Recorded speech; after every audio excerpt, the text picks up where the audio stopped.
ठीक है, कल्पना कीजिए एक घने हरे जंगल के पास, जो एक चौड़ी नदी के मोड़ पर था, बंटी नाम का एक बंदर रहता था। अब बंटी सिर्फ कोई बंदर नहीं था, वह चालाक, शरारती था और उसे अपने पसंदीदा आम के पेड़ पर आराम करने, मीठे रसीले आम खाने और जंगल को जीवन से गुलजार देखने से ज्यादा कुछ पसंद नहीं था।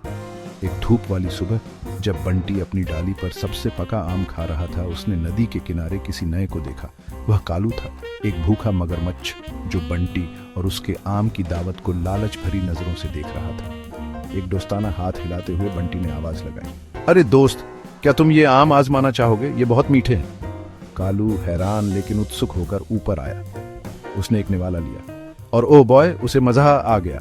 तब से हर दिन बंटी और कालू आम के पेड़ के नीचे मिलते थे। वे आम और कहानियां साझा करते थे, जंगल के चुटकुलों पर हंसते थे और जल्द ही सबसे अच्छे दोस्त बन गए। लेकिन हर अच्छी कहानी की तरह एक मोड़ आने वाला था।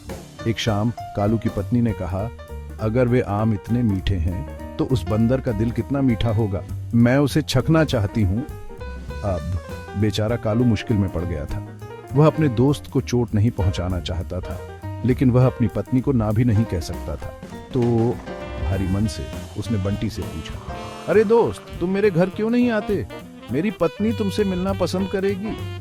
बंटी हमेशा रोमांच के लिए तैयार रहता था, मान गया और कालू की पीठ पर कूद गया जैसे ही वे नदी पार करने लगे। लेकिन जैसे जैसे पानी गहरा होता गया, कालू इसे और रोक नहीं पाया। बंटी, उसने कबूल किया, सच यह है कि मेरी पत्नी तुम्हारा दिल चाहती है, इसलिए मैं तुम्हें अपने घर ले जा रहा हूँ।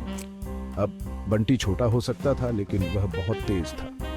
वह चौंक गया और बोला, ओह नहीं, तुमने मुझे पहले क्यों नहीं बताया? मैंने अपना दिल आम के पेड़ पर छोड़ दिया। अगर तुम मुझे वापस ले जाओगे तो मैं तुम्हारे लिए उसे ले आऊंगा। कालू, जो सबसे होशियार नहीं था, मुड़ गया और जैसे ही वे किनारे पर पहुंचे, बंटी कूदकर वापस सुरक्षित अपने पेड़ पर चला गया। कुछ चीजें पेड़ पर ही छोड़ देना बेहतर है मेरे दोस्त, उसने आवाज लगाई और फिर कभी मगरमच्छ पर भरोसा नहीं किया। और यह मेरे दोस्तों, ऐसे बंटी की बुद्धिमत्ता ने दिन बचाया। याद रखना, ताकत से ज्यादा दिमाग हर बार